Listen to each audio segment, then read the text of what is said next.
Hola. I need new headphones, bro. Girl, I think we need to invest on like quality headphones. We might as well. Go big or go home. Next month it's gonna happen.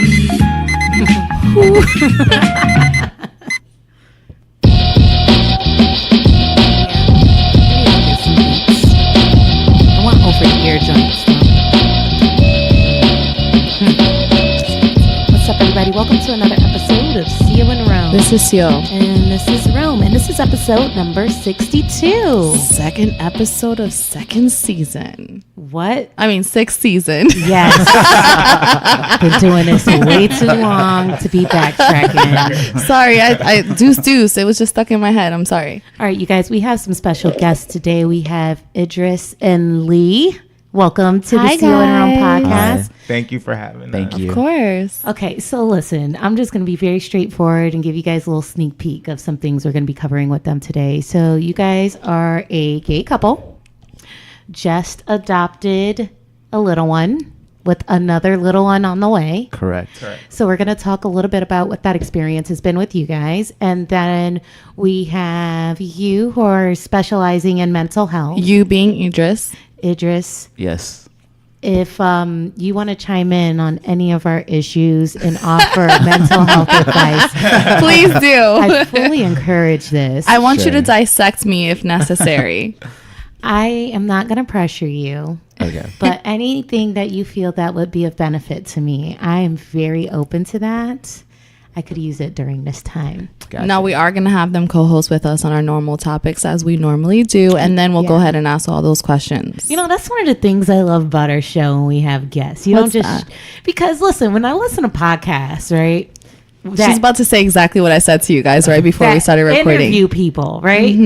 I'm like, who the fuck is this person? I don't know them, so I might skip that week. You know what I mean? Or I'm going to fast forward 15 minutes until I feel like only the hosts are talking. Yeah, and I really love that, you know, by us talking about the random topics, it allows you guys to warm up, catch a vibe with our guests, and, you know, then we'll create a shift and focus on them a little bit more. So before we jump into things, let's get a few of our housekeeping items out the way. Best podcast of 2018. Undisputed. Undisputed. If you want to dispute it, shoot us an email at coandrome@gmail.com. Next thing, if you want to get yourself some merch, head on over to afgoclothing.com. Yes, we have a discount code for you guys. That is Zio and Rome15. It gets you 15% off. Get you some merch, take a picture, tag us in it, and let us shout you out. I think Seal's really nervous because she's holding a baby. I know it's been a really long time, She so I'm can't trying even to be herself. I'm like, oh my god, baby fever, but no, I don't want any more babies. Okay, we'll see. I only have one baby daddy in mind, and that's just neither here or that's what I there. was gonna say, like, you don't want babies, but you stay calling someone your baby daddy. Sometimes people change your mind, friends. Okay. Next thing, it's Veterans Day today, so I would be remiss if I weren't to mention that I appreciate every single one of you who are serving or who have served. So thank you for your service. Yes, I co-sign on all that.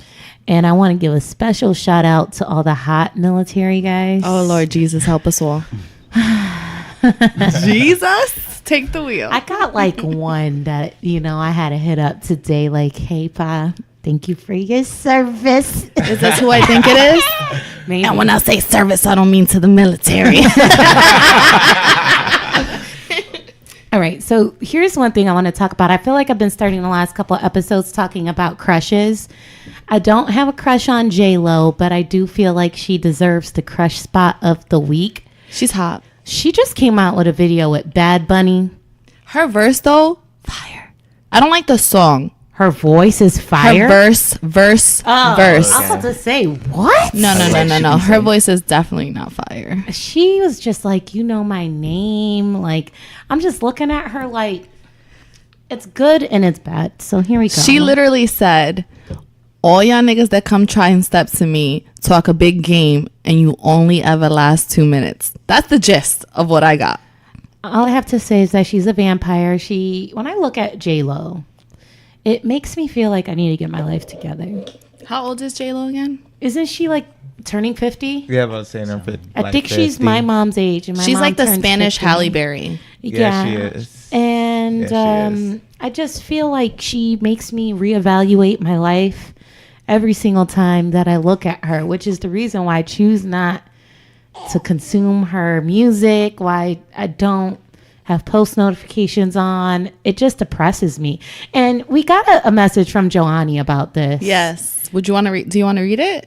She was actually- upset. No, she's very upset. Maybe She's super I will upset. read it, But she made a lot of valid points while she was preaching, I would say. I'm not calling Johanny a hater. She's not a hater. She's a realist. There's a difference. I just feel like this message had some hate in it. Oh, you gonna call her out like that, I though? love you, girl. Listen, let me read it and y'all tell me. Okay. Y'all tell me. I love J-Lo. Don't get me wrong. She's done amazing things and has represented her background every step of the way. But I'm over her refusing her to stay in her 40 plus lane. We get it. You look amazing. I'm over her being naked all the time just to show how there's no trace of her carrying twins at some point in her life. And she keep trying to be hip with these little boys. I don't know. She needs to let me miss her. She's everywhere. I don't want to see you all the time. LMAO.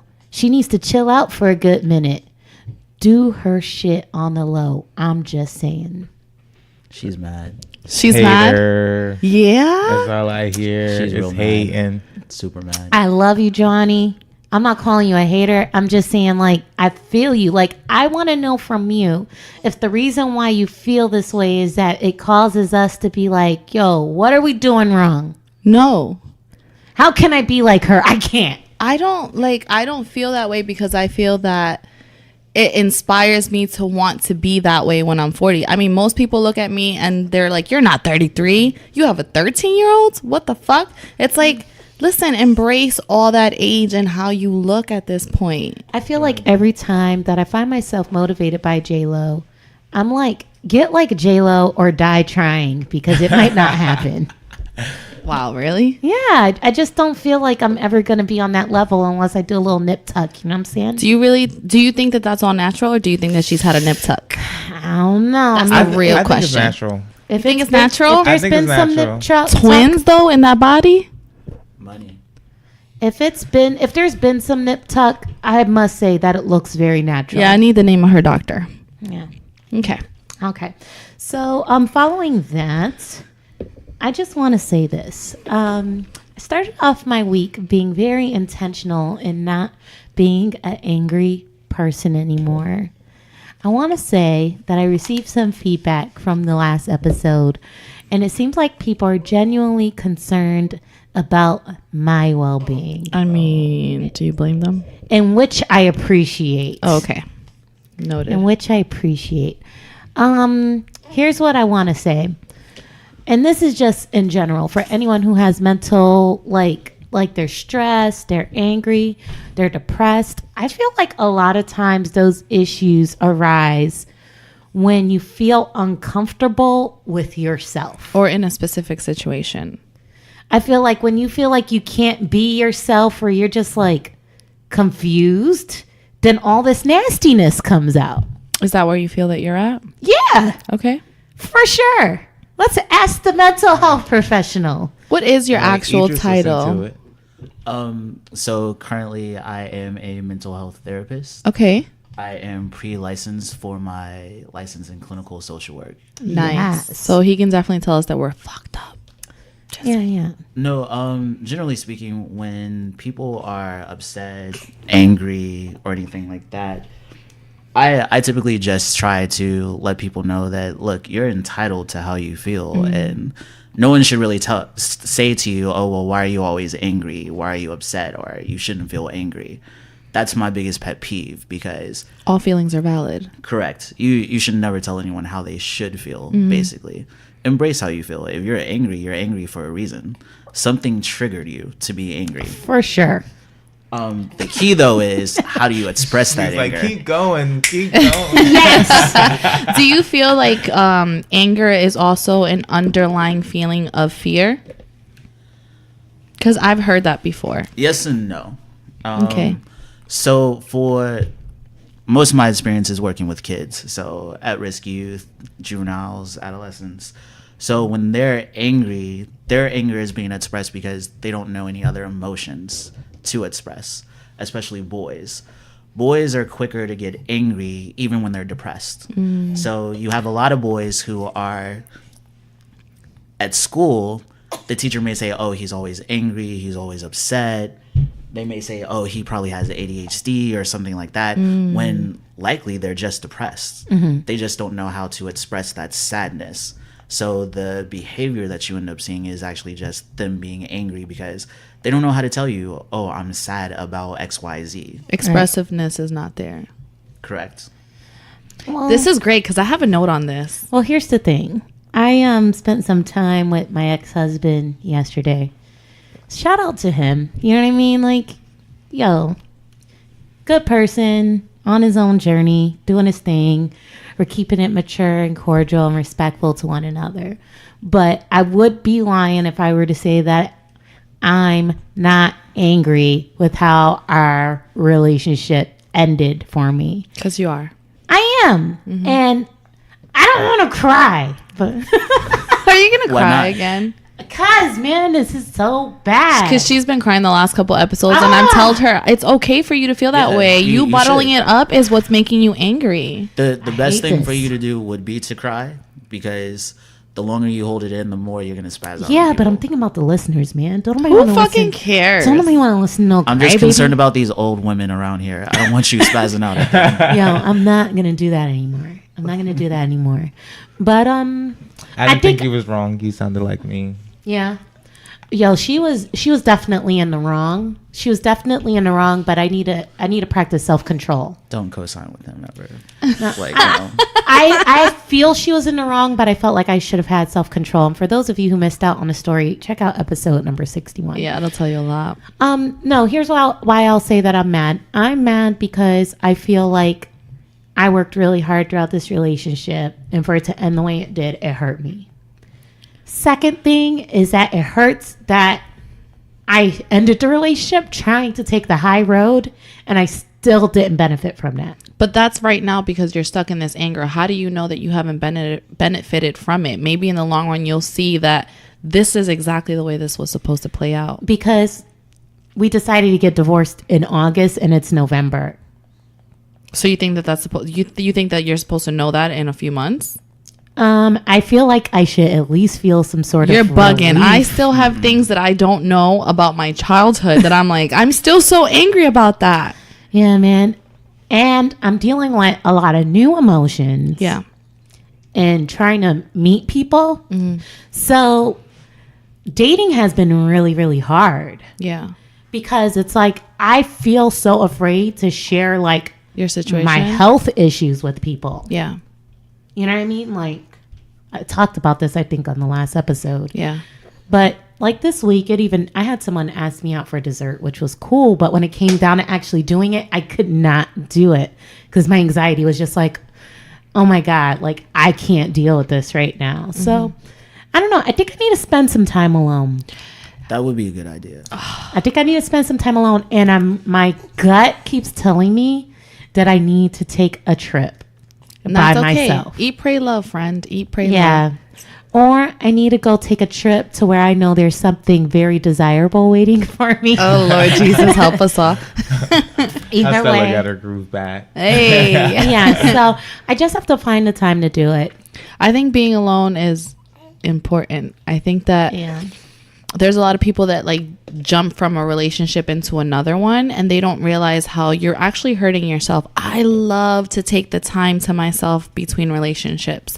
Like I'm a very long-term relationship type of girl. So I will go years and years with someone, and then the moment that we break up, I will go a year or more by myself, just because I have to regain everything I lost as an individual in that relationship again, and kind of just learn who I am again, what I am now willing to tolerate or not. Well, my thing has always been relationships should be about growth, basically. Whether it fails or it succeeds, you should learn something about yourself based on that experience. Preach. So when you have the time to take a step back and say, okay, well, what did I really learn about myself during the course of this relationship? That then allows you to have a different perspective on your new single life. And how can I apply that and make myself a better person for my next relationship? Correct. I love that. I think I did not communicate properly.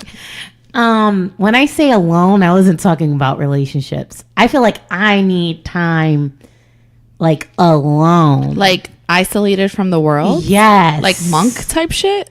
I think I need, like, what is it? Solace? Solitary. Isn't I don't there a know. word solace, like I don't know. solitude? Okay. Yeah. I'm pretty sure solace. Why am I He said, okay, we're going to go with that. You're really going to look it up? Yeah, it's a word,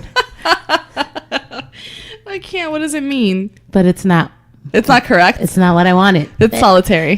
He said, No. okay. But we're all on the same page. We're there. That's what's important. I need some time alone. I think away from just a lot of things. I think I need to practice being still and just begin to center my thoughts again. I co-sign on that. Which they say is dangerous. They say that you're really supposed to surround yourself with good things, good people, good experiences. Sometimes silence but I feel is like good I things. don't. I feel like I don't need that right now. No. I mean, you know yourself best. I know people moved upstairs, so they're crazy, but whatever. Okay. All right. Cool. I kind of want to segue off of what he was saying, though. Yeah. As far as, like, especially how you see that boys are the ones that tend to be depressed and angry and all of these things. I actually had a note, which I love the way the Lord works, which was, why do we spread the narrative to our sons that boys shouldn't speak their emotions or not cry? Then they are ridden by pride and ego as men, and society calls them assholes or fuck boys. We should let our children experience all emotions without holding it against them. Well, and a lot of the kids that I see, especially the boys that I work with, a lot of times when I look at their parents or talk to their parents and ask about, okay, well, what was the upbringing like? A lot of it was, oh, well, boys are supposed to be this. You can't cry. Why are you crying? Man up. Be a man. Yes. Or when let's say, who defined men as not being people that cry? exactly. That's probably like the worst thing that we can do to our kids, whether it's a boy or a girl. You should allow them to feel the full range of their emotions and be able to express that. Because a lot of the problems with a lot of kids today is they can't express the full range of their emotions. Because whether they're a girl, girls are told they should be one way. Whether they're a boy, boys are told they should be one way when it comes to expressing emotions. And that's why you find so many of them, they have these issues where by the time they hit their teenage years, it's like an explosion of emotion. Right. And the parents are just like caught off guard as if, well, what are we supposed to do now? Well, maybe you should have let them experience who they really were to begin with. I think that this is the root cause of a lot of my emotional issues. Because you were told that you shouldn't express certain things. Oh, definitely. Yeah. I feel like I was shunned from being vocal about a lot of things. And I think that whenever I get overwhelmed, then I explode. Yeah, for sure. And I think that's still today, even though I realize that that's not the appropriate way to manage emotions. I will say that I'm kind of 50-50 though. as far as telling your kids what to and not feel. Kind of. So I feel like, yes, you should allow your children to feel a full range of emotions. But I think that it's important to teach children proper balance and not to operate in emotion. Exactly. So there's a time to cry, and then you got to get into problem solving phase, and you have to find a way to move forward. The key for parents should be, okay, so my kid's angry. How do I get them to identify the anger? How do I get them to identify what's making them angry? And then how do I get them to think through their anger? That way they can then develop the coping skills that they need in order to, okay, I'm angry at school. Mom's not here. Dad's not here. Here's how I can help myself through this anger. Here's what I need to do for myself. I feel like the mistake with parents is that they are either like, that's my child and I want them to express themselves, but they never kick into that coping problem solving. So then that's when they grow up having these emotional, like, issues Yeah. where they can't control their emotions and they're just doing what they feel, but they never tap into problem solving, right? Yeah, like my son, he's a teenager now, right? So I think not only is he the boy, but he's also a teenager, which is, there's so much happening right now. He goes through moments where he's frustrated about something, or he doesn't like that I am not giving him what he wants, because in this household we don't get what we want. That's the way the real world works. If we can do it, we will do it. If we can't, we can't, and that's it. But there's still emotions that happen after that. So he has frustration, he has anger, he has sadness, and I see him getting upset to the point where his eyes well up and he wants to cry, but he'll stop himself from crying. And I'm like, you don't have to cry about this situation. It's not necessary for tears. However, if you feel that angered by it, don't force yourself to hold back those tears. Go in your room and cry about it. That's it. There's nothing else I can do about it. Right. All right. Well, it seems like we put a nail in that topic. So technically we are in agreeance that I think society tends to tell these boys that they shouldn't feel these emotions, that they shouldn't cry, but we probably are doing an injustice to them when they should really be feeling like it's okay for, because then we grow up and these guys are filled with ego and pride, and we're calling them fuck boys because they don't know no better. But in reality, they were told since they were little, not really, some of them are really fuck boys, but when they were little, they were told that they shouldn't cry, or they shouldn't feel anger, or they shouldn't feel this, and it's ridden by ego and pride. Is that what we're saying? That's not what That's what I'm saying. That's not what I'm saying. Yeah, I'm not saying that either. I'm not Okay. tying the. I feel like you want to tie the fuckboy concept to every single thing. I do. I feel like you want to understand them so bad. I feel like You should they're- do a study, a On research fuckboys? study. Yeah, We started a study You should. the other day. Yeah, we did. do a sample of them. But do we bring him on the show and say fuckboy number one? Fuckboy I feel like a number two? fuckboy can't accept that he's a fuckboy. That's what I'm saying. That's what's going to be hard. That's that ego. Now, what if we say that we're not calling should you a ask, fuckboy? However, do you have some classify. tendencies of it? No, Do we're you going have to tell fuckboy them. tendencies. Exactly. Bitch Bam. assness. Bam, right there. That's what we're going to say. We're not calling you a fuckboy. We're just saying that you have fuckboy tendencies, and we would love to pick your brain. Why don't you come on the CO and Exactly. How does this make you feel? I don't know. Maybe we Okay. can leave them. Well, we'll see. Well, let's start prospecting Ooh, fuckboys. or you could say, here are some questions. Question 1: do you make plans and then cancel them at the last minute, or don't cancel but just don't show up? If that is you, then perhaps you have tendencies. This is good. Write Or this we could down, be- friends. We could be sneaky and put out a survey let's sample questions like these, but we won't tell them that we're trying to identify whether or not they're a fuckboy. We surprise them on the show. We're like, based on the responses, you classify as a fuckboy. Word up. Yeah. Like survey says, It's you like, are like a catching fuckboy. a predator. Surprise. Sit down, John. We have some things we need to talk about. If you're going to go into some further serious shit, I need to get some shit out the way. Okay, I just want to say this. I deleted the dating apps. Obviously, I talked about the anxiety thing earlier. But before I move on from that, someone mentioned Ro knows. Ro knows. I love Ronos. I love him too. Shout outs to you. He inboxed us wanting to know if we get dick pics. I'm whispering because there's a baby in here. If we get dick pics. On like the very first interaction with guys. Now, I'm wondering why he's asking us this. Maybe he's wondering if he should start doing that. And I want to know, like, how. Apparently, I learned so much from this conversation, though. Yeah, because Seal's like, she gets them, I don't.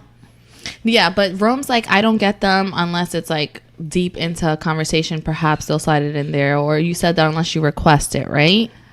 I Listen- don't recall saying either of those things. Oh, Did I will pull up that message. That's fine. What I will say is that I don't really get them off first interaction like straight eggplant. It's I do. very rare. To be honest with you, I don't even remember the last time I got a dick pic. I can't even tell you when and who sent it. I do, and it makes me feel questionative about who I am as an individual, because I'm like, do I give off the vibe that I want that? And Rome's like, maybe you just have that face where it's like, yeah, send me all That your you dick want a pics. dick pic? Maybe, but I Really? don't think that I do. I mean, how, You see, what does that face that's- look like? That's the problem that I tend to have. Like, why should you feel like, was it something I gave did. off? It's Yeah. because I said she has a dick pic face. That's why she's thinking that way. Do I have But a it was dick just a pic joke. It was just a joke. He's like, I don't know. But Okay, so for guys who send dick pics, I'm not here to dick shame you. I am. But I do want to offer some feedback as to how we feel about dick pics when we do get them. Is there an etiquette? There is an etiquette. Okay. Yes, for sure. Yeah. For sure. I think that unless I'm like, what's up with the what's up? Like, I don't want to see a dick pic until after we've already had that's sex smart, with one friend. another. No. That's smart. I don't want it in advance. No. Why? You don't agree to that? No. You want to know what you're getting into? I don't want to see it like up front, but I want to see it up front before I even waste my time. You can continue a conversation Not because me. if we get there and it's, what is this? Oof. I'm gonna feel like I wasted my time, Okay. Well, here's the I see reason that. why I don't and feel that could that be an way. awkward situation. Right. Here's the reason I don't feel that way. Okay. I've had great sex with people who have not so impressive penis. I have so much to say. Go ahead. Go for it. No. I'm just saying I've had good sexual experiences with people who don't have, giant, beautiful penises. Mm-hmm. Like, I can get it popping with an average homie. Yeah. I have so much to say, and I feel This is a podcast. I think you should I know, say but it. the people that I might insult by saying these things, listen. Well, just talk in general. If they assume they have a small... No. Fuck it. All right. So oh my God, fuck it. Okay. So okay. I'm so scared right now. All right. Gotta get it together. All right. Sweating. It's hot in here, isn't it? Oh, Jesus. Okay. You can so do this. for a long time, I compared a lot of my sexual partners to my baby daddy. Just because he was like my first, he was everything. It was like this glory to God type scenario, right? So I compared a lot of my other partners to him. Okay, was he your first? He was my first. So let's take out the narrative that he's baby daddy, and let's just look at this as you comparing it to the very first person you had sex with. Right. Which that's hard, right? Because it's your first experience. But you also take into consideration that he was my first. He's well endowed. He knew what the fuck he was doing. He had definite experience prior to me. Like, it was clear that in my caliber and his caliber, he was way above me. Right? So I think it's natural to compare everyone to your first. 'Cause Right. that's all you know. Right. So I tend to I was at one point comparing a lot of the partners that I had to him. And then every time I was just like, nope, it's not good. Nope, it's not good. Nope. But it was only because I was comparing it to him. Once I stopped doing that, I realized it's not so bad. Like, I have to take it for what it is worth for this scenario, not compare it to him. Here's what I will say. I've had people that have been well endowed that the sexual experience has not been great. Yeah, I think people believe that just because you're well endowed that means that it's great sex. That's And not the case. I've had someone who's been average or even below average. I have one person in mind for this. Lord Jesus. That just was so focused on pleasing me that I was like, It's all about the effort. yeah, and the feeling. Because let's be real. Clitoral stimulation. Which you guys know nothing about. Absolutely Correct. nothing. I'm Not just a being thing. real. Even when I'm by myself, that's all I really need. I don't even need penetration. I think that that's where a lot of guys have like that misconception. They think that penetration equals orgasm and satisfaction in a female, and that's not the case. it could. It'll add to it. But it's not the case. But clitoral stimulation is really where the money shot is. So my thing is that even if you're average or below average, there's still a lot chance. that can So you're happen. saying there's a chance. So that's why I'm like, don't send me the pic, because if I see something and I'm a little disappointed and then I'm like, I don't even want to go for this. I want the mystery. I want the build up. I want to feel it out, see what it's like. And then after that, if I'm just at work, minding my business, keyboard kicking it, and then all of a sudden I look at my phone. Keyboard kicking And it. I'm like, ooh. He's like, yo, you want this? I'm like, yeah, I get off work at 6. That's the dynamic in which I'm open to receiving the pic. If I don't know you, we haven't met, we haven't shared an entree, you know what I'm saying? Or A dessert a dessert. before I'm the dessert. And I'm getting a dick pic in my inbox. I'm like, okay, no, I immediately lose interest. Dude, I've gotten dick pics, like initial conversation. I've gotten videos of things happening initial. And I'm like, why? Block, block, block. Like, what is it? I have one more thing to say.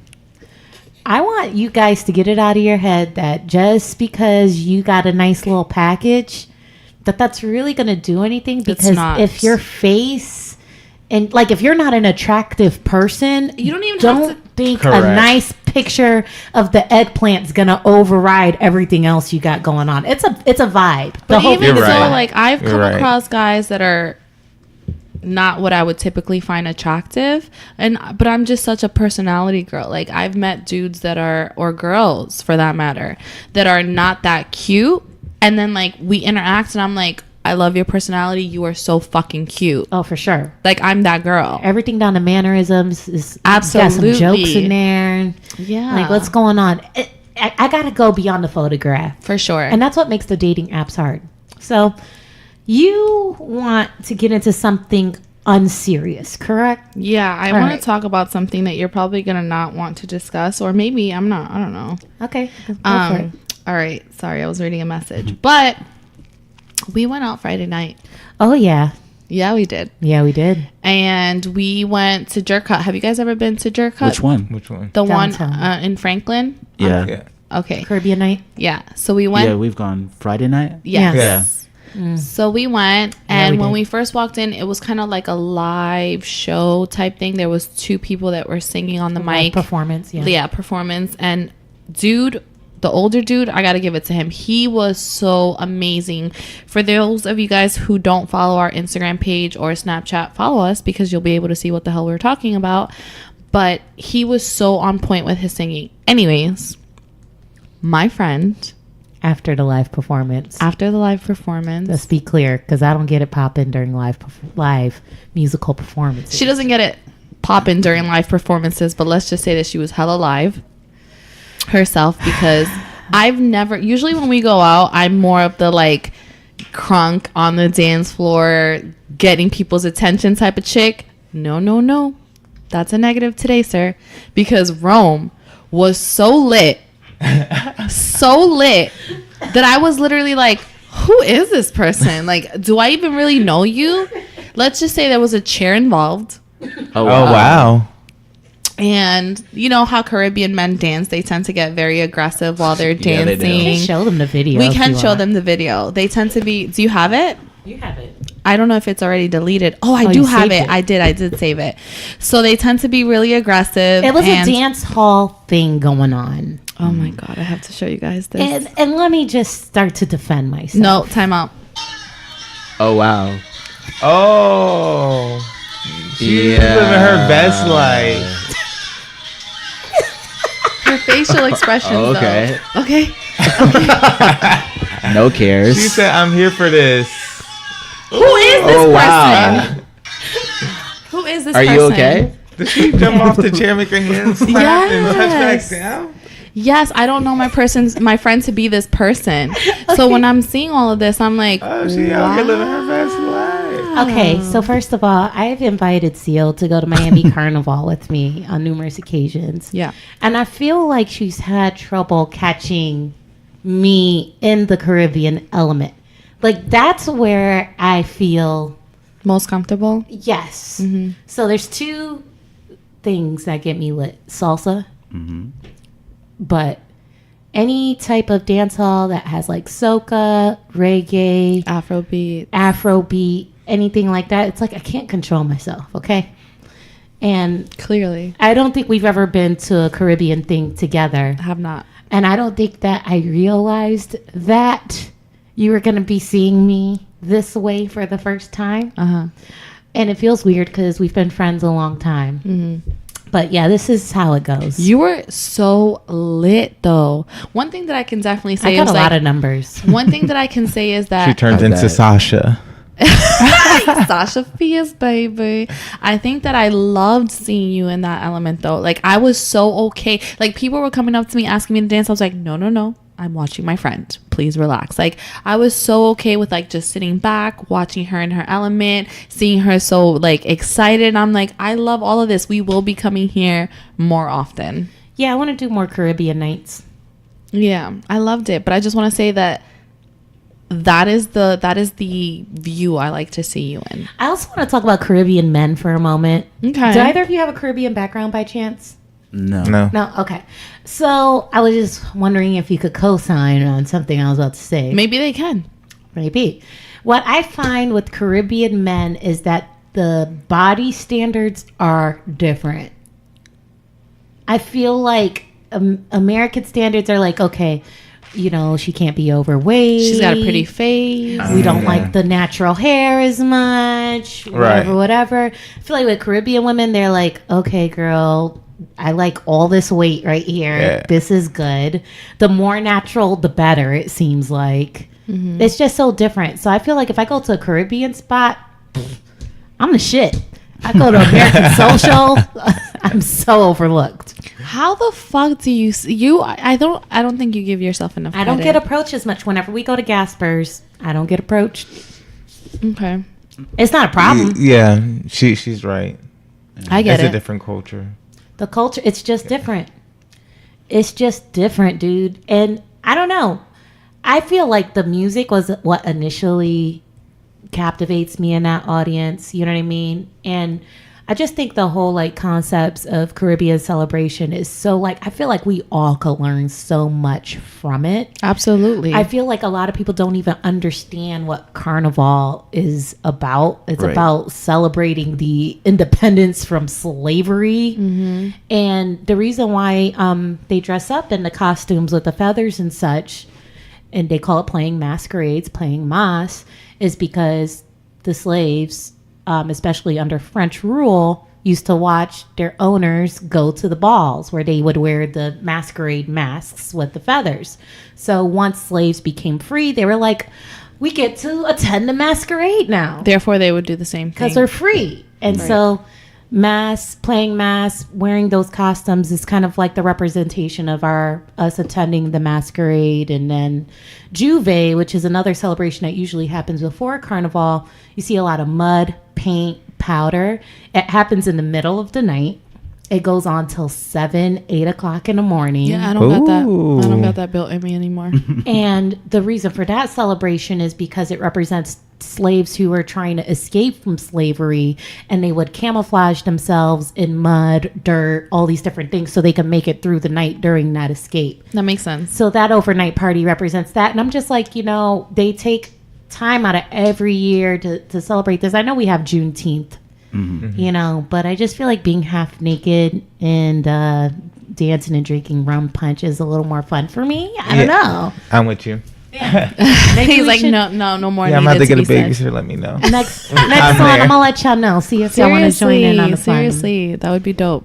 Yeah, thank you, Seal. We're gonna go out again, and maybe I'll get even more lit. I just want to say my knees definitely hurt because I was crawling on the floor. Yeah, I'm sure. So we had a post talking about one food has to go. I'm not going to spend too much time on this, but in this photo, there was some buds of marijuana, baked mac and cheese, Checkers fries, and chicken wings. Checkers fries. Checkers fries can go? Yes. Okay. Checkers. Yeah, the fries. Okay, so this was a very interesting combination, right? And I feel like a lot of people that don't smoke weed felt the need to let us all know that they don't smoke and the weed can go. Yeah. Which is cool. But I kind of felt like by posting this, you guys implied that we must have the weed. CO doesn't even smoke. I'd get rid of the Checkers fries. Yeah. Because at some point, I do want to smoke. I just feel like marijuana is still kind of taboo amongst people here in Florida. It does have a lot of beneficial medicinal properties. For sure. And I can't wait to see... How it grows. yeah, because medical marijuana is already approved here, but once it becomes recreational, boy, we're going to see a big shift in the way people view marijuana. Not here. only a big shift in the way that people view marijuana, but I am a strong believer that once that becomes a recreational okay, I feel like crime's going to drop.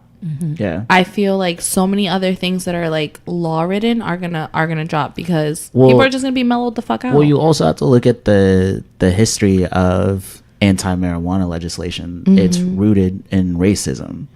So and money. yeah, you got to think about it like that. Like, why is this one drug so heavily prohibited? That's never versus- killed anybody. Correct. Versus, like, let's say alcohol. There are so many drunk driving accidents every single year. Yeah. Yep. But yet we're not out here like prohibiting alcohol anymore. All right. But for marijuana, we It's do a big prohibit it. deal, right? You know what's weird with alcohol too? Like we don't realize it here in Florida, but in other states, some of them are dry counties on Sundays.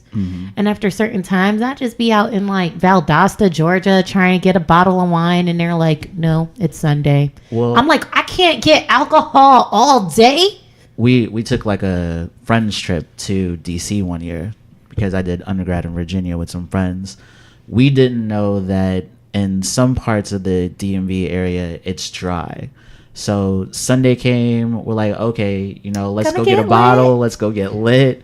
We go to the liquor store, they're like, oh, there's no liquor right now. We nearly died. We're like, what are we gonna do? How are we gonna survive? Yeah. How are we gonna party without How any are we liquor? supposed to vacation without this? The conversation opened up about like sometimes, you could the go to certain Lord's places, bootleggers and all this Bootleggers stuff. are a real thing. Yeah. Oh, they are. Especially in the city. So I want to say like maybe one or talking about New two. York City? Yeah, New York City. I'm sorry. One or two, the liquor stores close and you can't get liquor past that. So we would call what we call bootleggers, and it's people in their cars driving around with liquor in their trunks, and they'll just sell it to you past that time. And they're called So bootleggers. it's like Uber. like liquor Ubers. Like Uber drinks? Yep. Okay. It's kind of like a drug dealer, but for alcohol. Yeah, and Okay. they have a set clientele, and they go to you whenever you call them. It's like, yo, I got the plug on the That's so crazy. I know. But I guess the point is that if you start cutting off people at a certain time, it may minimize those accidents by putting it that really, restriction on. Who knows? Because if you really want it, you going to get it. Exactly. Yo, I got some bottles at my house right now. I don't need no fucking liquor store. Word. Just saying. But you at home, though. That's true. Anyway, That's true. we got a listener letter. Oh, This one is juicy. Ready. This person does not want their name mentioned. They do not want their name mentioned, so we have to be careful. I have an idea for a topic. Since Rome can be brave enough to express her feelings, I'm going to do the same. Sir, I am so glad that I've encouraged you to express your emotions. I've been with someone for almost 6 years who never really believed in my visions or goals. I just want to throw my phone down on that part right there. I'm so sorry to hear that. Now that I have a good job, I'm able to pursue them, but that person still says that I have no drive and that I have no hustle. So me being me, I completely shut her out instead of talking about it. Did it hurt? Yeah.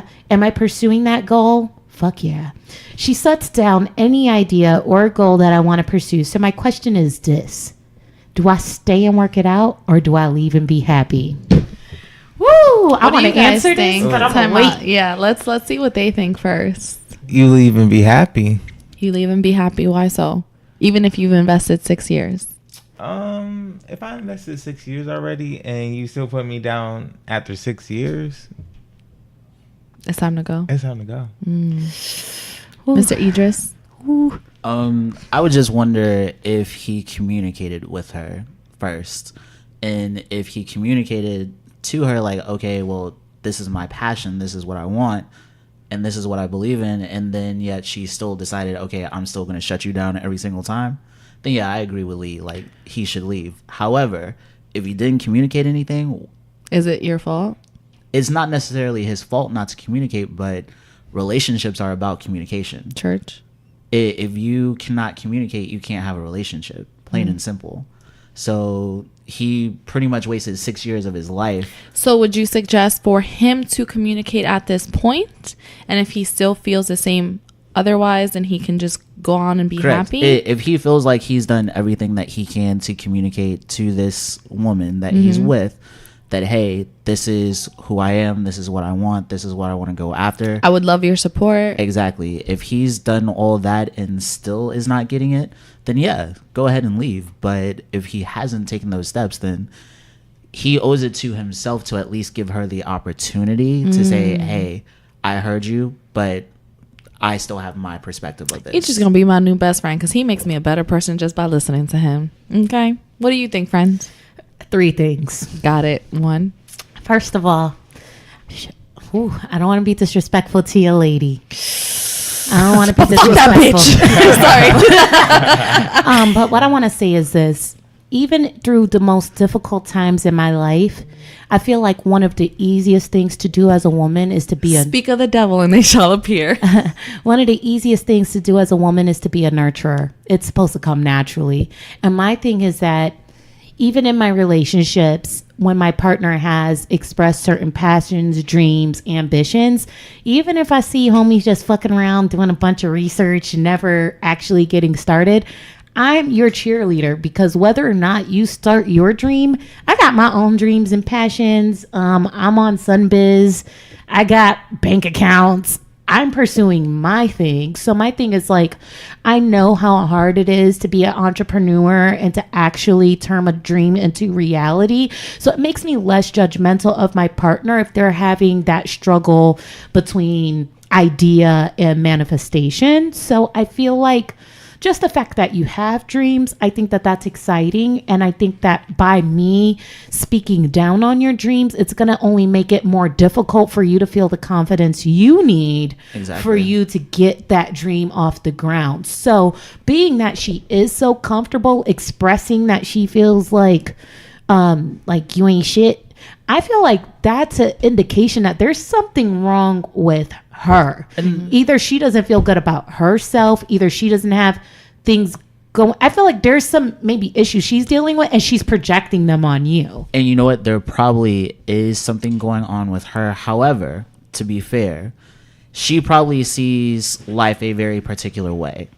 And based on that perspective, then she says to herself, okay, well, this is what my expectation is, and you're not meeting that expectation, so this is why I down you. Which is okay too. That, not the downing part, but her perspective alone can be okay to work for her. Correct. It doesn't have to necessarily work for him. They're just two completely different people, and they then at that point he can choose to go about his life, living his best life however he sees. I agree with this. However, if he's stating that it's a dream and it's a goal, it's indicative that at the time that they first got together and were dating, that was expressed. He was never in that place. So I don't think that it's fair for us as women to try to bank on someone else's dreams. In terms of expectations, you should expect what I'm presenting to you. Anything that I choose to pursue beyond that, that's a bonus. And that's true. But although your goals and dreams should not fall on me or what I'm doing and impair who I am as a person, meaning that you can go about doing whatever you want and I can support that, but once it starts taking an effect negatively on me, like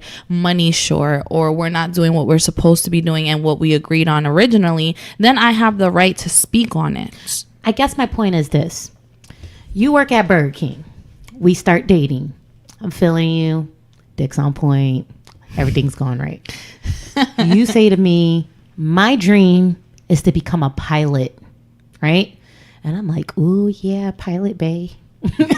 You know what I'm saying? Ooh, pilot. Okay, free flights. I start telling my friends, yeah, he works at Burger King, but he's going to be a pilot. And let's say I get that pilot idea in my head. 6 years go by, you're still not the pilot. You're still at that Burger excited me when you initially shared your dreams with me. I feel that it's wrong for us to find ourselves chasing other people's dreams instead of just loving them for who they are right now. Because at the end of the day, we all have the right to even change our dreams and our goals. And when that happens, then how's that going to impact our relationship? I think one of the biggest things as far as relationships go is that you have to remember that you're a partner with someone. So being their partner, you're my teammate. So my goal is to lift you up, especially when you're not feeling what you're doing, when you're depressed about what you're doing, when you try to start your own business and you're seeing that, hey, it's failing, it's not working out, that's going to be a huge downer for you. So my job as your teammate is to say, all right, well, what can we do differently? What can be done differently to make this to be successful? And that's the nurturing part. I feel like that should be a given. It should be. It should be. It often is not. Very often. But I feel like that's the responsibility of being in a relationship, that when your teammate's down, that you step in and be like, okay, let's get you back on track. And then there are times where you do have to be firm with them. You got to be like, okay, well, what the fuck are you doing right now? Yeah, this clearly isn't working. Okay, so right now, I'm not seeing that same hustle that you brought to the table to begin with. So where'd that go? Now, if it went somewhere, let's figure out where it's at so we can, track that hustle down and get you back on track. I have an interesting thought on that. I feel like if your lack of hustle is not impacting me in any way, I feel like it's dangerous for me to kind of like step in and tell you what you should and shouldn't be doing with your dreams. It's not about telling them what they should or should not be doing. It's about, okay, you have this potential. So how can we as a team tap into that potential for you to grow? Niggas love hearing that they got potential, though. My follow-up to that is That's guys and girls. Complaining. If I'm your partner and you're always complaining about how something's not working out, I'm immediately going to be like, all right, let's solve the problem. Maybe let's try this. Maybe let's try that. And if I offer like all these suggestions and you don't try them, but you're still coming with the same complaint, then at some point I'm gonna be like, babe, I don't know what to tell you. I've shared a lot of different ideas. We haven't executed them for whatever reason. I'm trying to be respectful of your space because I figured that once you're ready, you'll rise to the occasion whenever you're ready. But just know, baby, it's nothing but space and opportunity. And whenever you're ready, I'm here to support you. But sometimes people become angered by certain things, and maybe that's where that doubt is coming from. We don't know their relationship. We don't know what she's been angered by. We don't know what goes on behind closed doors. So perhaps it's a ripple effect, and that's why she's doubting him, or whatever the case may be. I feel like he is his best decision right now, whether or not he feels he wants to stick this out. My second thing on the communication, I feel like he can't express like, this is my dream, man. And then she could be like, yeah, but you've been dreaming a long time, right? Yeah.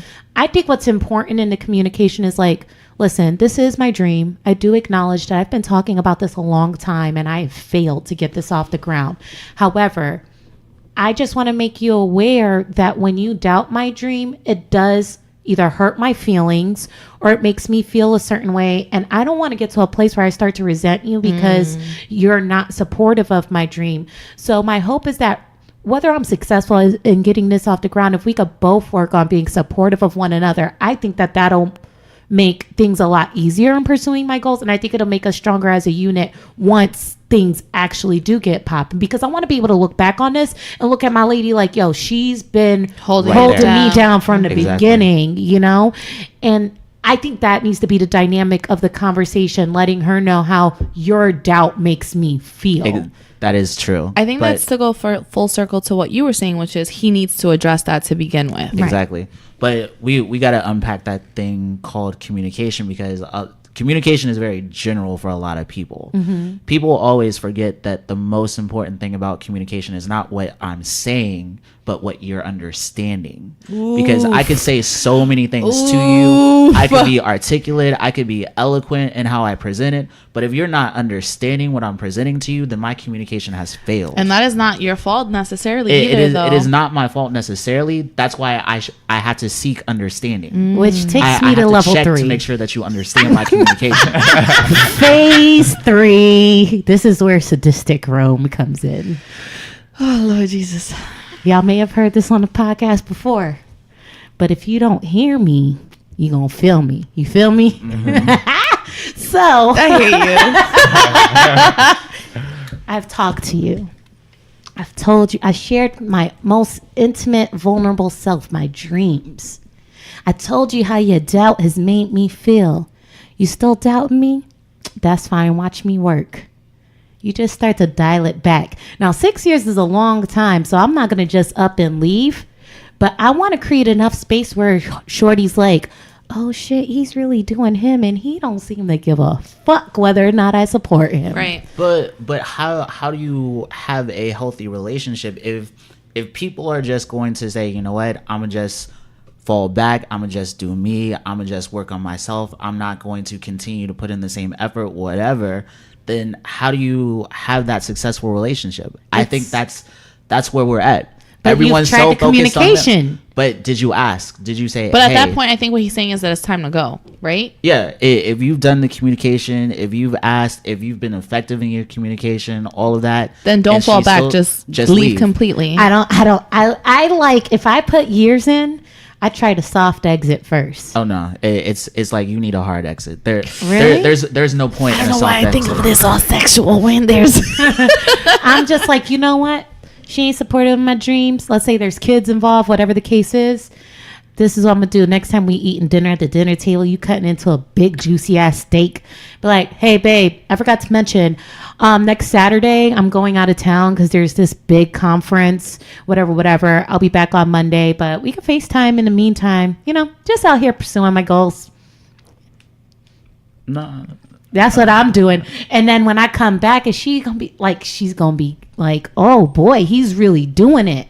And he didn't think to include me in it. I didn't think to include you because I figured that you just weren't interested or didn't care and then I feel like the ears open up a little bit more when you try to have that conversation again. It's completely psychological, sadistic, and fucked up, but that's just how I roll. Manipulative too. It's very manipulative. I can be kind of manipulative. I'm very manipulative. Damn, that's. I can be. And that's where if you don't hear me, you gonna feel me. And I think Is that wrong? I'm not saying it's wrong. I'm not saying it's right, but I am saying that It's wrong, nigga. I don't agree to that shit. that's why you have a lot of frustration in the Ooh, relationship. when we're tapping into the anger, aren't we? What can I say? This is good. So the last thing I'll say on this is that happiness is key. Mm-hmm. Whether you do the soft or hard exit, I think we're all in agreement that the communication piece is super important. Correct. If you exhaust all efforts in that communication, you don't see a change in behavior from your partner, you really have to start to figure out what happiness looks like and sounds like for you. And if she's not part of that picture, you got to man up and figure out your exit plan. You know, which brings me to this point. I feel like fuck boys, you know, we're taking it back there. This is the fuck boy season. Season 6 is season of the fuck boy. I feel like one of the most difficult things with guys that stay in the wrong relationships is like they'll know that their heart's not in it anymore, but they struggle in planning their exit because they realize like transitioning from a relationship to being single is like one of the hardest things. You gotta change your living situation. You're like, do I change my phone number? Are there kids? Like that's really, really hard. And I feel like because a lot of guys are like, I don't want to deal with all that, then they just find ways to tolerate and stay in it.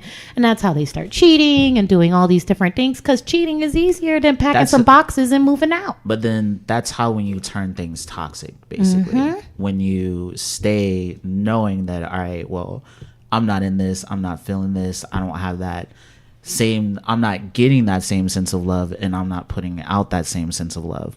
But this also makes me think about, okay, I don't know if you guys all know this, but Michelle Obama, she's got a book coming out, and she talked about how she and Barack had to go to marriage counseling, and that is something that they will continue to do as needed. And that's like probably like the pinnacle of relationships. Everyone wants to be Barack and Michelle, but no one wants to put in the work, effort and put in that work and understand that, okay, this takes a lot of effort. It takes a lot of work. And sometimes we're going to need outside help to help us get through this rough patch. And I think that's also a problem, that people don't want to get that help. People will say, oh, well, I've done this, I've done that, I've done this, but they don't say, okay, well, yeah, we sought counseling for this. You know what? Sorry to make this about me again, but I'm so good at that. I think the reason why these last couple weeks have been hard is because a person close to me that's going through a divorce, so their significant other finally agreed to go get help. And since they made that decision together to go get help, things are trending back in a good direction. Yeah. And while I am so thrilled for them, it's kind of making me angry. Bitter. Yes, it's making me angry about my own situation that counseling wasn't even like an option. Nope. Because I'm like, see, that's what you're supposed to do. You know what I mean? And the fact that I didn't get that, it just angers me.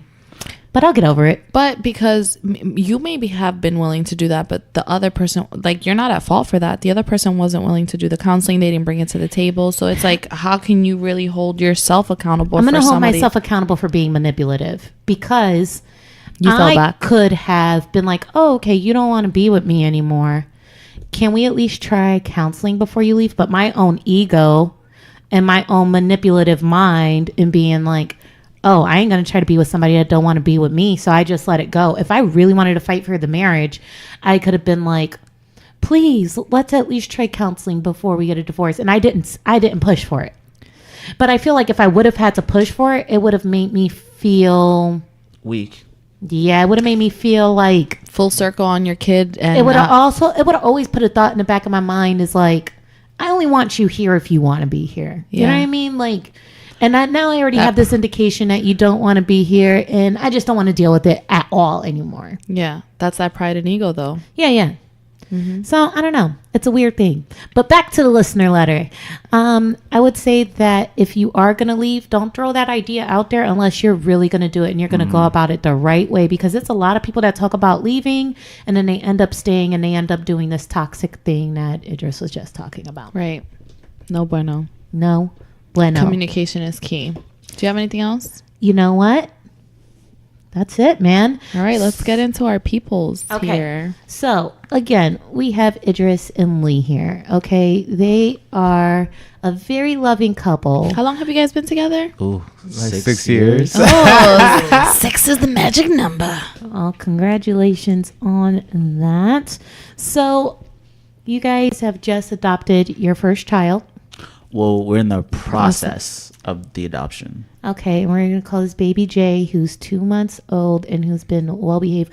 We've been recording for an hour and spent some time together a little bit beforehand. And man, this baby is so quiet. Yeah, you guys are super young too. Well, and I'm not super young. How old are we? I'm 27. 33. Okay, Yeah. that's super young. 33 And 27. and 27. How So many years is that difference? I'm only 5, 6, 5, 6, Yeah. 5, 6 years. I'm only asking for my own reasons. 5, 6 years, and you guys have been together for 6 years, which made Lee super young when you guys were Yeah. together.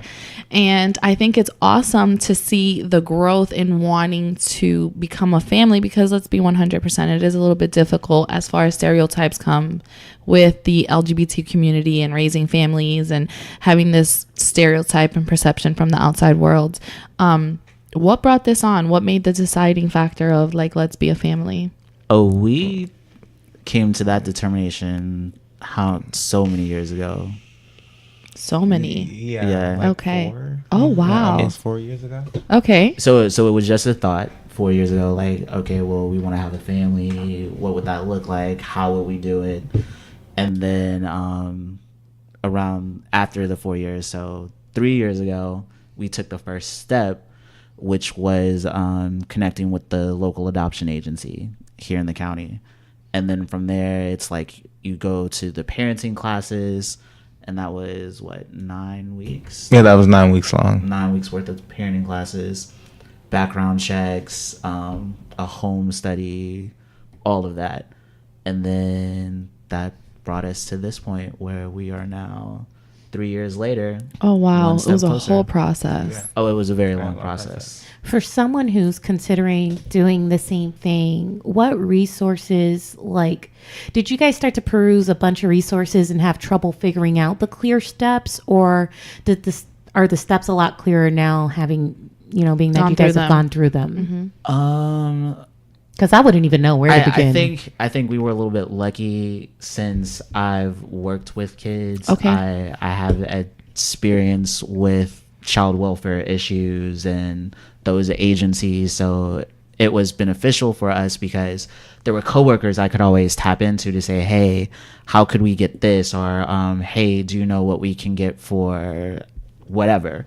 And my coworkers were always able to say, oh, you need to do this, you need to do this, you need to talk to this person, you need to go here. And I can just lean on my coworkers at any time and say, hey. How do I do this? Yeah. Okay. And having gone through this process thus far, what would you be able to say are some pros and cons that you have stumbled across? I don't think I really came past a con. Okay. I would say the only con right now is waking up in the middle of the night feeding a baby.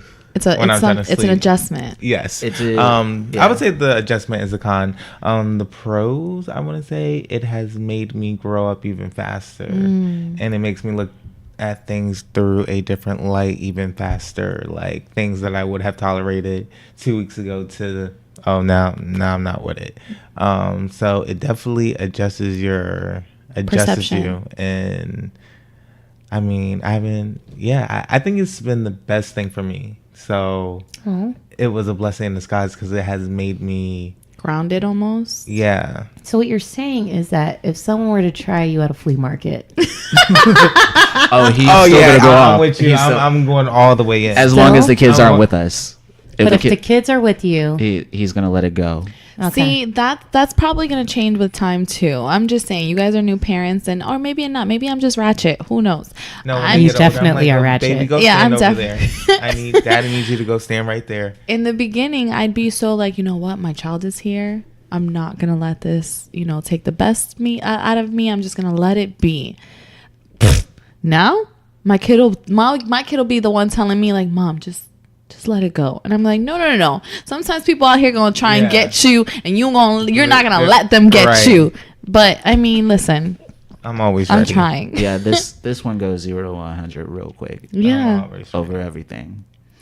How do you guys? What's the family dynamic with like your parents now that they're grandparents? Were they wanting this? Did this surprise them? And now that it's happening, what's the response been like? I think both sides of our families are very supportive. Like they're very eager.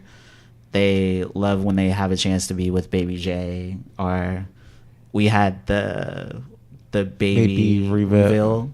Oh. And people were in line waiting to hold baby Jay. Like that is so cute. That's great. Because I do want to say that you guys, she's 2 months as we stated today. Yeah. Mm-hmm. However, you guys have had her since she was 2 days old. Yeah, Correct. 2 days old. 2 days old. Yeah. So it's fresh out the womb, umbilical cord blood still on her. Yeah, they had her, and breastfeeding and all. And the second possible child that you guys are looking to adopt is her half brother, correct? Right. Okay. And are you guys prepared to have a toddler running around the household? Oh, he's 5, so he's a lot. Okay, he's a lot. Yeah, that's a big 5 for him. Yeah. Okay. And there are some issues there because you got to remember when you're getting a kid that has been in the adoption system, they're coming with some type of trauma, some mental health concerns, some behavioral concerns. So you have to be prepared for that, and you have to be ready for that. And it's luckily for us, there are 2 of us, so we can tag out when we need to. I need a break. Yeah. Now, Lee, being that you might be my turn-up twin, do you find yourself asking yourself, like, when things get a little too difficult to handle, I'm going to be able to take the woosah deep breath and not pop off on a kid? And I only ask that because my mom was a pop-off queen, and she did not hold back. So since this is not my child, like since it will be my child, but since it's an adopted child and people they still have a case manager. People like visiting that. You. Yes. So he can't jack a kid up, basically. Yeah, so you're gonna be a little more reserved. But once the adoption process is done and you don't have to worry about that anymore, are you already kind of putting yourself, like, are you already thinking like, okay, he's probably gonna already have been adopted to the thought of like taking the comm route? Yeah, I feel like I'm gonna be adopted to that part, taking the comm route, just because of Idris. Because it's not more what I'm gonna say. I'm just like, Idris is gonna be like, so you could have been like this, you could have said this better. Ooh, I love that. And I'm the type of person who's just like, okay. So to avoid the argument between us, accountability. It's just like, okay, so what would Idris say? What would Idris do? What That's would a Idris bracelet. do? I'm getting that. I'm getting that on a bracelet. This is great. What would Idris do? Because me in the back of my mind, I'm going back to the way I was raised. Right. And It was a different time. right, where's the belt at? Let's Go get your switch. Right, let's get it popping. So when it comes to disciplining a child, are you both on the same page? Was it a discussion on what both your views are? Because it kind of sounds a little bit like from what I gathered earlier in another question, like you guys may have been raised a little differently. Yeah. But it's an ongoing discussion with us about discipline. And especially for the 5-year-old. First off, I got beat as a child. Okay. I did. But as soon as I reached a certain age, the beatings didn't happen anymore. It was... What was that age? I can't even remember. So it was young, is what you're saying. Yeah. It was... Real young. We need to have a conversation, basically. Okay. At that age, it was, okay, you understand the expectations. Here are the consequences based on your behavior now. It was a conversation. So there were no more beatings after a certain age. Now, are you only black? Yeah, I'm That fully sounds like black. some white parenting to me. No, my mom is You're is the fully worst. black. My dad is fully black. But my dad is different. He never beat me, but he made me do like stupid shit. Like he was in the Air Force, so he made me do like Military drills until I like puked everywhere. That was my dad. Whereas my mom, she beat me, and then I got a certain age and it was like no more beatings. Okay. I'm 33 years old, and my mom, if I come at her the wrong way, she's like, "You lucky I can't run, because I swear to God I'll throw this shit at you." So that, I don't know if that's psychologically a problem, but whatever. Yeah, my beating stopped the day I mustered up the courage to clap back. I've still clapped back at my mom, and she'll be like, "I'll still whoop that ass." See, I've never clapped back at my mom ever. I was 18. Yeah, I mean, if you listen to the podcast, we've had a really Enough! I've had enough. We had a lot of responsibilities growing up. I had a lot of responsibilities growing up, and it just came to the point where those responsibilities became very overwhelming. And it was kind of like a blackout moment, and that's why I say that I spazzed out on my mom. It was like, "You're not going to treat me like this anymore." I walked for like a mile to my friend's house, and then my friend wasn't even home, so I had to walk all the way back. It was the most embarrassing walk back I ever had. Like, my bad. But it gave you time to think. It did. It made me realize I need to get the fuck out of my house. So with Jay, you've had her since 2 days old. She's now 2 months. We're looking at the spectrum of adoption. What are we expecting until the adoption process is final? So her parents, all right. So the process is the parent surrenders their rights. So there's a hearing for that. Did that happen already? Correct. Yes. That Okay. did happen. Then after that process, there's what's called a manifest best interest hearing, which is conducted by the guardian ad litem for the child. And then after that, the parent then TPRs their rights. So terminated parental rights, basically. Then the parent has 30 days from the TPR date to say, okay, well, I changed my mind. Okay. Where are we on this road So the 30 days will be up the beginning of December. Okay. for the TPR? Yeah. Correct. Is that a nerve-wracking period? It's very nerve-wracking. Crossing your fingers, hoping Correct. that no one Everything changes their goes mind. smoothly. Okay. I'll pray for y'all. So are you You guys got this. married? No, we're Yeah, engaged. So my question is, being that you're not married yet, when it comes to the legalities of transferring rights, how does that play out when the couple's not married? So only one of us can adopt. Okay. So he'll adopt one, I'll adopt the Adopt the other. other. And then once you Oh. get married, you'll go ahead and Combine them. oh, this is so This is good. I love This is everything good. that's happening here. Have we decided who's adopting who? Well, I'm adopting baby J. And I'm a Adopting baby D. D? Yeah. Yay. Okay. I really like the way you guys are approaching this. Not that you need my approval. Thank you, though. But Thank This you. is great, honestly, this is for real. very interesting. Okay, so when is the process going to start with baby D? Are you going to wait for everything to go through with baby J? So, baby D is a little bit more of a difficult situation right now. Okay. There are some external issues that have taken place with the adoption agency, the current foster licensing agency. So there's a little bit of a disagreement, basically. Correct. With the adoption agency and you guys, or No, Not specific to you as parents. There's something unrelated going on. is it because you Somewhat. guys are gay men? In a sense. we're not entirely sure about Oh, this that is one of at my that point. questions. Okay. So we'll just stay tuned on that now. Yes. Okay. Yes. But it's a probability that that is one of the issues. It's a possibility, but we can't say for sure. Okay. All we know is that in the beginning, we were matched with the child. The adoption agency was very cool with it. The case management agency was very cool with it. Okay. After match, you have what's called disclosure. Disclosure is where they tell you everything about the kid and the kid's biological family. So those are all a process, though. You have to go through one to get to the other first. Okay. Disclosure came, everything was cool. Bam, started having our little time with baby D, Okay. and he started his visits. Everything was gravy. All of a sudden, a roadblock went up. Someone presented their disagreement, and that person was not in any way part of the adoption agency. They weren't part of the case management agency.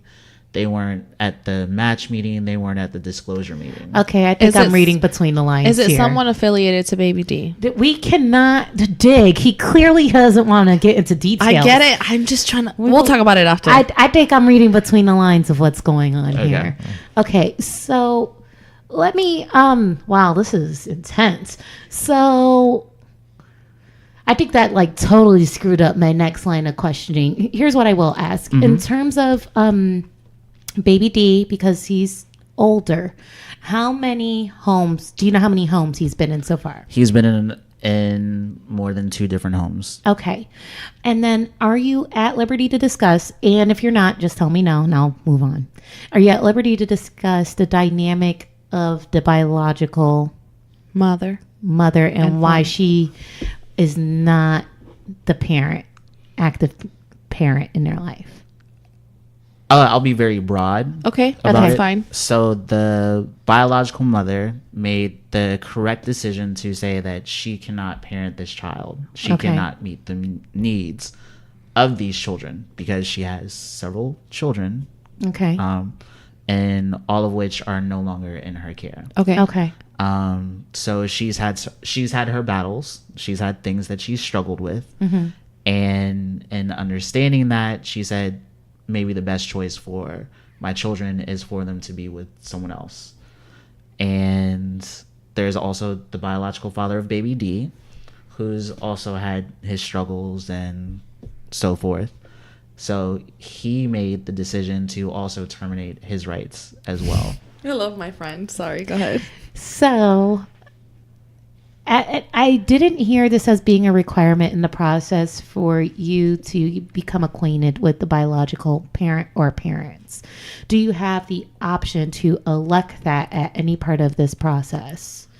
As far as like it being an open adoption, Meaning, like, do you have the option to say that before I move forward with this, I would love to meet the biological parent? Do they give you that option? It's not that they do give it to you. The biological parent has the right to say whether he or she wants to be able to meet the potential adoptive family. Or Okay. the biological parent could say, you know what, I just want to see a picture of what these potential parents look like. So the biological parent's driving the deciding factor as to whether or not you'll become acquainted with one another. That said, have you guys had the interactions. liberty to No, interact? we have not met the biological parents. Okay. Do you want to? I personally, Don't. Because you would turn up queen. That's why.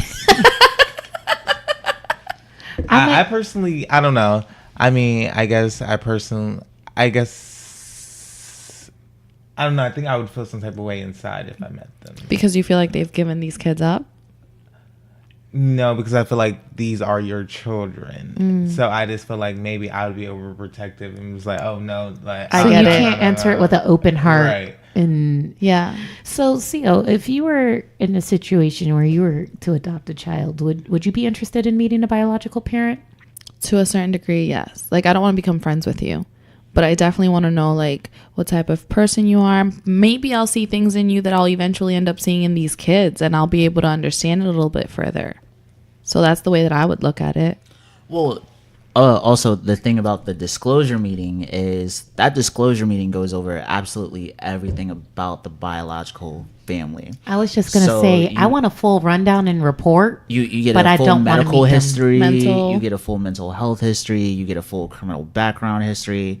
You get the health history of their parents. I was just also. going to ask about that. That's So- important. That is important. So it's like, for me, you already painted a picture for me of the family and the disclosure. So I really didn't need to, meet this woman or meet this man in person to see how they are. Like, it's there in black and white. I feel like if I were to meet the biological parent in person, it would make the transition into me stepping into the role as I'm the parent now a lot more difficult, because I'll always have this image of like, oh, I'm mommy part 2. You know what I mean? Like, I don't want to look at myself as mommy part 2. But I feel like people have that kind of like misconception, which is just because you gave birth to someone or you had biological connection to a child that makes you a mom or a dad. That's not true. Yeah, I just feel like by me meeting the biological parent, that in my mind, I feel like it's going to be hard for me to just kind of ignore Yeah. the fact that, I'm just your mommy's nosy and I out want to here. know all things. So Right. Interesting. So once this process is complete, we got baby D in the picture, that process is complete.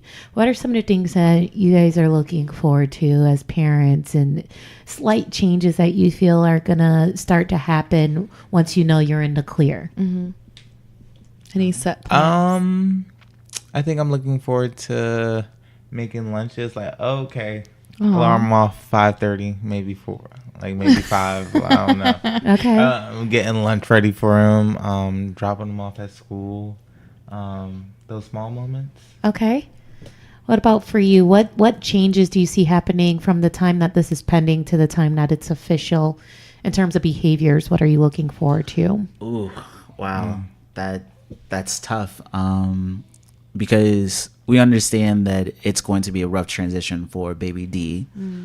And it's going to be rough considering he does have diagnosed behaviors currently. And we have to always be mindful of how are these changes going to impact those diagnosed behaviors, and what are we going to be able to do to actually help him get through that. So Tough questions coming up right now. So I have a sibling who has special needs, and she's of an age right now where shit is getting real. And it's difficult. So first of all, I want to applaud you for taking on the challenge of becoming a parent of a child who does require some special attention and some special care.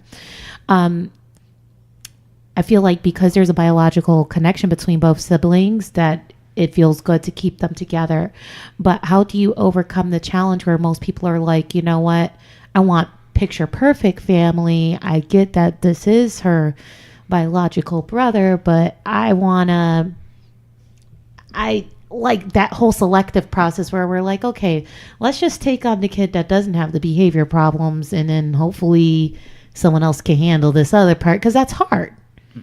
well, first off, I don't think there is picture perfect ever when it comes to family, because I like to think that my family is amazing, that my family is awesome, but they're crazy as hell. They all have issues. They all have problems. We all do. And I think whether the kid is absolutely perfect or whether the kid has some imperfections, it's all about your parenting also.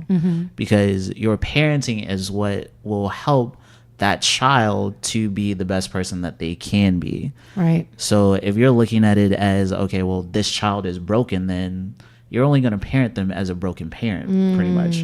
Versus, okay, well, what can I do to help my child be the best version of themselves possible? And I just need to clarify, because it's 2018 and it's cancel culture. I need to clarify that by me asking that question, it's not indicative that I feel that these children should be overlooked. We're unfortunately in a place where if people ask questions that it's people assume that I'm supportive of one or the other. You know, I will speak to the difficulty of it. And I do feel that as humans, we sometimes, even when we don't realize it, tend to take the easier road, you know, and I do feel it takes a special person and a special parent to choose what may be perceived as the more difficult and the more challenging road. Not to say that that's to label the child as more difficult, but in terms of it requiring a little more effort and attention, I think that that's a fair statement. For sure. So definitely applaud you guys for that. Do you feel that not only wanting to become a family and obviously start your lives together and have this little, you know, normalcy that everyone else gets to have as well, that it's almost like if you feel, which in a sense, when you do something for others, it's usually said that you're doing it for them, but it's really a selfish reason too. It benefits how you feel and all those things. Do you feel like you're bettering these children's lives as well by taking them on as a duo? Like, does it give you hero vibes? Right. No.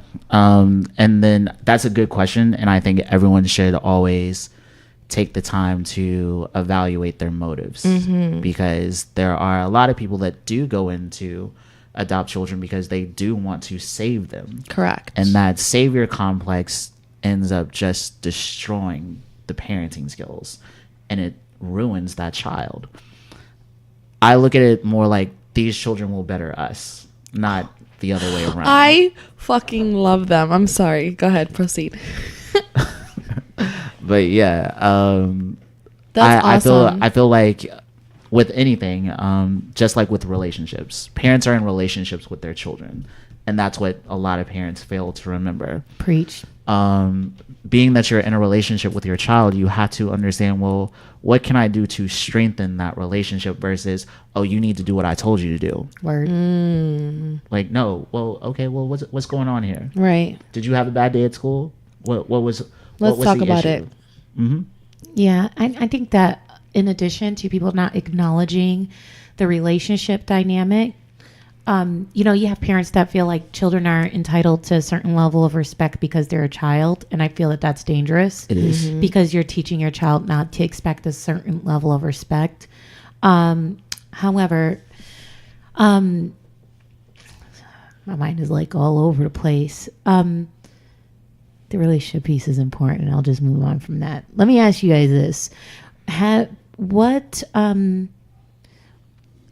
changes are you seeing in your personal lives as individuals that you didn't expect going into this? I get the getting up in the middle of the night, but are there certain things that you feel like you can't do anymore that you didn't realize you weren't going to be able to do Or that anymore? you guys see each other in a different light because of this new scenario. I mean, things tend to kind of like come to a forefront when you are involved You're in seeing this, yourselves in a different element. Exactly.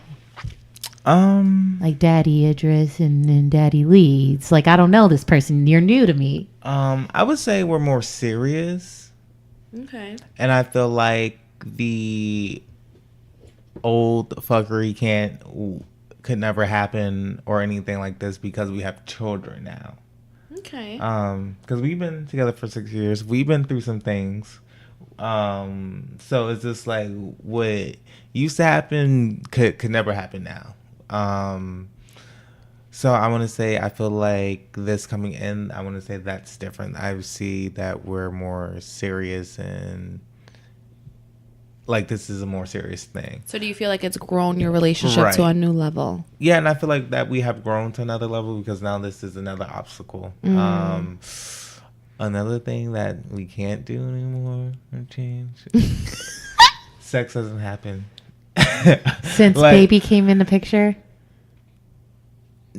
No, we done have sex, but it's just like it's not as frequent anymore because I'm tired, he's tired. That's not like the first thing. It's That's like, normal. That's normal. It's like we get home from work, we're too tired to eat food. Right. Like- Eating is a job. Wow. For real. That's how tired we are. Oh, Sia, what advice do you have for this? Or insight, being that you're already a parent? Expect that for a little bit longer to come. But as you were stating that you tend to be very communicative and you want to make things work in a relationship, I think that making time for each other is key as well, because you people tend to forget when you're focusing on a little one and molding them and bettering them and all these things, that there's still a whole nother partner that you have in the equation, and making time for each other is very important. And we've tried to because prior to children, we like to go out, party, go to clubs, you know, Sunday brunch, unlimited mimosas, things like that. But once we had the child, it was like, oh, wow, all that was gone. So we've tried to at least eke out at least like one time a month where, okay, we're at least going to go out to the club. We're at least going to go out to brunch. We're at least going to hang out with friends and just like, you know, have our old lives. Don't forget that you're still an individual. You may be a parent, but you're still very much an individual. And I think what you're saying, once a month, is good. The older they get, the little easier it gets. My kid's a teenager now, so I'm like, I'm out, nigga. I'll be back in a little bit. Right. With you guys obviously expressed that both your families are very supportive of this. Have you yet dealt with any negative, unsolicited advice or opinions about you guys Parenting and being parents? You know, I'm glad in 2018 that people don't feel so comfortable coming up to you and telling you that they have a problem. Well, not from our family. We haven't had. No, but I'm just saying, outside of your family, has anyone run up on you with the fuckery? Is basically what I'm saying. Because let's be 100. There's a stereotype. You were getting, subs at Publix at one time. That's because, not that we were gay or anything. But it was still unsolicited advice. Oh, please do tell. Oh, so I was at Publix when, remember the stuff was on sale for like a whole month or two? Yeah, like I think that was Publix September. Yeah, something like that. So some old lady came up to me, old lady in Publix, and said something because I had her out. And I think she was like 2 weeks old, but like she was in her car seat. I had one of those nets that go over the car seat, yes, the thing down and stuff like that. So I'm looking at her and I'm just like, what's she staring at? I turned up on her. You were like, may I help you? In Publix, like, okay. I kind of went off on her. I was just like, before she could even say anything. No, after she said, what did she say? She was just like, you have your baby out 2 weeks. I wouldn't have my baby out there, and I was just like, bitch, who the fuck are you? And okay, time out before we move forward. Does she have a New York accent? No. What does that have to do? If you can tell that. So she was from the South. Yeah, you can tell she was from here. Wow. Why? What if she would have had a New York accent? Because I feel like in New York, we're a little different about bringing babies out when they're young like that. But in Florida, I feel like I've seen 3-day-old babies just out and about. No, I think that's culturally a thing. I don't think that it's a location. Because I feel like where I'm from in Buffalo, it gets really, really, really, really cold in the wintertime. Right. I don't think it has anything to do with... Do you think it's a cultural thing? I don't think it has anything to do with temperature forecast, whatever you want to call it. I think it has everything to do with... There's this thing where culturally a lot of... So you're saying that Puerto Ricans are superstitious... In a sense, I feel like people think that before your child is 2 months and they have their shots, that they shouldn't be out in the world with interacting with other people because germs are a real thing and they can get sick and all of these things. So they're like, I would never have my kid around these people or blah, blah, blah, whatever. And it is culturally because we also have a family friend. She grew up with my cousin. So my cousin's mom, which is my aunt, kind of like raised this girl. So the girl grew up, got older, had a baby. So my aunt went over to the house, wanted to touch the baby. She was like, no. What's the culture of this individual? They're black. Okay. She was like, you have to wait 30 days. Okay. And that was just because she was concerned about her baby, concerned about germs and all this other stuff. Yeah. So I think minorities tend to be more protective in that sense. I feel like it was so bad for me coming up that if someone in my family had a child, not only would they not bring the child out of the house, they would quarantine this baby to a certain room or certain area of the house. And if you wanted to see the baby, you obviously need to wash your hands and come into the quarantine space. Yeah. They weren't going to bring and start passing the baby around like a hot potato. But I moved to Florida. I remember I was working as a cashier at what's now Bravo. It was called something else. Save something. Save a lot. No, not save a lot. You save. You It used to be save. you save. Yeah. So I just remember I was working as a cashier and someone had just had this little baby, and there was something that was said that was very indicative that she literally just gave birth to this baby. And I was like, never in my lifetime have I seen this before. But what I've learned is after living here for a while, I've seen it more and more where it's like, is there really a risk by bringing your child to the outside world? Probably not. You just have to be mindful. Well, I think you also have to look at it like historically, like with Right. ancient culture. Like Right. they weren't quarantining their children away from other people after birth. It's like your baby is born in the wild with wild animals, wild insects, bugs, everything. Exactly. And still surviving and thriving. And not just that, but from personal experience, I have seen people take that approach where they quarantine their baby and they do this and they go the Weaker extra immune system. They are always sick. They are always sick because once you finally expose them to those germs and that bacteria and all They these haven't things, developed that they tolerance. haven't developed that immunity or the immune system to be able to fight these things off. Therefore, they're always sick. My nieces are always sick because of that. My kid, I was like, oh, he dropped the bobo. Hey, let me lick that real quick, give it back to him. Like, not saying that that's the approach that you should have for your kids, but I'm just saying it's like you trying to be overbearing, overprotective about these things that are going to constantly be around them. You're not benefiting them at all. Lick the fucking bobo, give it to them. It's going to be fine. It's going to be fine. Okay. So go you for taking baby to Publix. So you just ended up letting her know she needed to mind her business? Yeah, I was just like, you didn't say congratulations, da da da da da. You over here just criticizing me. If you don't back the fuck up, like went all the way in, and then like some other people on the line was just like, yeah, like who are you, whatever. And this is like my baby's in the car seat with a thing over her, and it ain't like someone's in her face. It's not like people's touching her. I'm just trying to get a half off Publix up. Right. Don't you and love- meanwhile, as soon as he comes through the door, the first thing he says to me is like, guess what this bitch did at Publix? I'm like, really? This is what we're doing when we got the kids out. Don't you love when you get supportive people, like Random supportive strangers Yes. when you Right. turn off? The hype man's like, yeah. Yes. I was about to curse. I cursed out this lady in the parking lot at Publix. Ironically enough. Publix. Yeah. I literally was walking out of my car in the parking lot and Xavier was walking by me. Now, mind you, he's a grown-ass kid, so I don't have to hold his hand when we're walking across the parking lot, but he's still a kid, so he was kind of like veering off, and this lady, she kept inching her car closer and closer to him. So I see that through my peripheral. I automatically grab him and pull him closer to me, and I say out loud, Xavier, come close to me before this bitch hits you and I have to spaz out. So I guess she heard me and she rolls down her window and she's like, what did you say? As if I was gonna not say it again. So I was like, I said, I told him to come closer to me before your bitch ass hits him. Why? And she's like, what you need to do is tell your son to watch where the fuck he's walking. And I was like, I need to do what? I need to do what? I started walking towards her car. And when I started walking towards her car, she was like, skirt, skirt. There was this lady behind us and she was like, she knew who the fuck she was talking to then, didn't she? I was like, yes, I love that. This is all very insightful.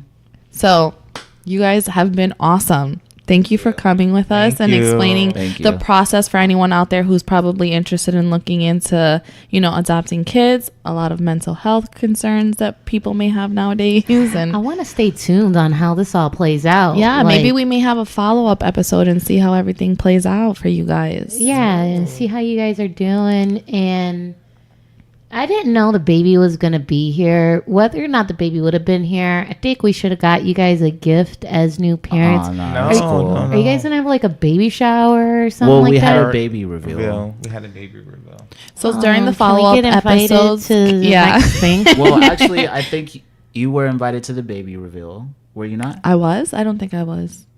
I think Did you that not send the invite? Yeah, I think so. swear. I swear. Mm-mm. Yeah, I think so. We'll I talk didn't about this catch on off to air. Well, either way, I just want to shower you guys with support. And if there's another opportunity for us to show up and show out. I told him that there's a possibility we may have an ugly Christmas sweater party. Yeah. We're still kind of throwing that up in the air and seeing how that works. So I know we being want new you guys parents that the schedule may not permit, but if it does, we would love to have you. for sure. All right, thank you. All right. Well, listen, that wraps up episode number 62. We want to hear your feedback. You know, if you're someone that's considered adopting and you have any follow-up questions, let us know. We'll be sure to pass them along to both Idris and to Lee. Or if you guys want to hit them up directly, do you guys want to drop your socials really quick? You can drop yours. This is Okay, got it. Go. I You know what? Yeah. If it doesn't make sense to do this, Yeah. we will be the buffer. The proxy. Okay. Is that a word? Proxy is when you stand in for someone. So we'll be Correct. the buffer. So send the info to us. We'll get it to them and we'll handle it accordingly. But all in all, we want to thank you guys for tuning in, supporting us, supporting this show. We love hearing from you. So please do not hesitate. Yeah, and please send in more letters that we can discuss if you guys have any questions or just want us to give you your feedback. And Johanny, please don't take my hater comments. She called you a hater, bruh. I love you, girl. I hate J-Lo too, man. She's just making me feel like shit, bro. All right. I'll catch you guys on the next one. Okay.